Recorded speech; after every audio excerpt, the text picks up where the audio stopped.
if you look at the way that debt works, whether it be credit cards, mortgages, whatever, you got the terms of repayment set by the lender. And like you said, a 30-year mortgage, that's just the bare minimum. That's what you signed up for. But the bank's not telling you it's going to take you 30 years. You're listening to Kerry Lutz's Financial Survival Network, where you get valuable information you just can't find anywhere else. To thrive in today's trying times, you need the Financial Survival Network, now more than ever. Go to financialsurvivalnetwork.com and get your free newsletter and gift. Financial Survival Network, now more than ever. And welcome. You are listening to and watching the Financial Survival Network. I'm your host, Kerry Lutz. Well, I first came across this person about 10 years ago. Bill Westrom has the unique ability to enable you to pay off your mortgage in 5 to 7 years without a lot of pain, without digging into your savings, without borrowing the money from somebody else, Peter to pay Paul. He's been doing it for 19 years now. And, well, it's quite an interesting story. You find him at truthinequity.com. And if you got a question for Bill or myself, shoot me an email, kl@kerrylutz.com. Bill, it's great to connect with you again. So, Thank you, Kerry. It's a pleasure to be back. So your system here, how can you pay off your mortgage in 5 to 7 years when, the mortgage is designed to be paid off in 15 or 30, and in all likelihood, you'll probably sell the house before you actually pay off the mortgage? Well, it's all a matter of leverage, pal. And if you look at the way that debt works, whether it be credit cards, mortgages, whatever, you got the terms of repayment set by the lender. And like you said, a 30-year mortgage, that's just the bare minimum. That's what you signed up for. But the bank's not telling you it's going to take you 30 years. All you got to do is, if you want to pay it off in 10 years, make a 10-year payment. And so it's the terms of repayment that are killing everybody versus the amount they owe or the interest rate. And that's what my program is all about, is just to leverage more of your income against that debt. And through the process, that debt melts away like an ice cube under a hairdryer. But it is just a matter of leverage. You just leverage more income against the debt. So how do you do it? And it sounds good, but how do you do it? How is it done? What's the magic behind it? How's it done? The magic behind it is a line of credit, a revolving line of credit. And then whether it be a home equity line of credit, unsecured, or even on a credit card. And the reason that it works that way and it's so special is because you got the revolving door, which means you can give everything you've got income-wise, paycheck-wise, to the line of credit as a payment, but you don't lose liquidity to go pay your bills.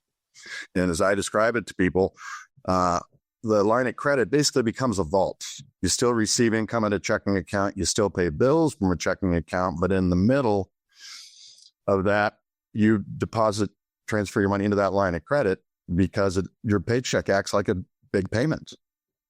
So if you got a $500 payment regularly or a $5,000 paycheck, that $5,000 paycheck is going to push that balance to its lowest level, which means you're paying the lowest amount of interest because you got that low balance. And so that's really how it works. Leverage your income through that line of credit to save interest and accelerate the repayment. It's a very simple concept. It's a very simple process. Really, what I get paid to do is untangle people from the conventional world, getting that income from whatever checking account it's received, getting it into the line of credit. The most special thing I do, though, as far as the acceleration process and saving interest, is I help people establish a bill payday. So if you take all those transactions, all your bills for the month, believe it or not, you can get it moved to one day. Now, 100% of your vendors and merchants and all that, they may not play ball with us, so we can deal with those outliers. But that's probably the most important thing I do is establish a bill payday so the income can save interest for 29 days. You pay your bills on one day. Okay. So achieve that's an example. Maximum efficiency in my program, credit line marketing. Give us an example how this works. All right. Now I'm going to use a number, say $20,000. If we had a $20,000 debt in a line of credit And if your income set in your checking account, you're going to pay interest on 20 grand. Now, if you so let's assume we got a $10,000 monthly income. Now, when you push that into the line of credit, it's going to be treated like a payment. So that 20 grand minus the 10,000 in income is going to drop the balance down to 10 grand. Does that make sense? Right. So because it's treated like a payment. So you took 20,000 off your credit line and you paid down your mortgage with that 20? It could be the mortgage. It could be a vehicle. It could be credit cards, student loan debt, the line of credit, or I don't care where the money goes. I mean, I've got people using this to take vacations, to buy cars, to buy real estate. So whatever you want to use the money for, you use the money. But now we've got a $20,000 balance, and that's what they're going to use. That's the number they're going to use to charge interest, regardless of the rate. 10 to 20%, you're still being charged on 20. Now, when that paycheck sits in the checking account, the bank gets access to that money. And that's how they make their money. They go take our deposits and leverage them into some asset, whatever that be. And a loan is an asset to the bank. That's why they lend money, to create assets, i.e. the promissory note. And they go make money with it. Well, under credit line banking, you're taking the money out of their hands, leveraging it for your own financial gain in the form of interest savings. And it's all your money. The bank can't go in there and get it. And so, again, it's just leverage. It's the best word I can use to describe what's happening in this process is just leverage your money against that balance. It's trying to steal money out of your pocket in the form of interest. All right. So, and so once you have your money in there, it sits there. Yeah. Bill payday comes along and you pull your expenses out of it. Now, a lot of people think, oh, I'm borrowing money to pay my bills because it's coming out of a credit instrument, but you're not borrowing money to pay your bills. You're going to get your income because that's where you put it. It's been residing in that line of credit, saving you interest. So naturally, with it being credit, when you pull your expenses out, that balance is going to come up, which is okay. That's expected. And if we reconcile at the end of the month, you have an opening balance and an ending balance. Unless, for example, we pulled $8,000 out for our expenses. And so if we look at the numbers, 20,000 went to 10 after we put our income into it. 10 turns to 18 after we make our bill payments. And so we've got 20,000 at the beginning of the month, 18 at the end of the month. There's a $2,000 difference. Where did that come from? Well, we had 10,000 in income minus 8,000 in expenses. That left us a $2,000 surplus for the month. And that's the net payment for the month. And we can see that 20 went to 18, 10,000 minus 8, there's 2,000 right across the board. And so for that month, we paid back 2,000. Now, if you can average 2,000 a month, then it's pretty easy to calculate how quickly you could pay off. You just take the balance, 20 grand, divided by an average $2,000 surplus, and you've got 20 grand paid off in 10 months, which is a beautiful thing. This happens every month, every year with all the people I've been working with. And so at the end of that 10 months, you got the 20 grand paid off, and the 20 grand is sitting there right in your line of credit. You got to go recycle and reuse that line of credit for as long as you want to. A line of credit actually is an endless supply of working capital when you run credit line banking, because you're continually borrowing and paying back.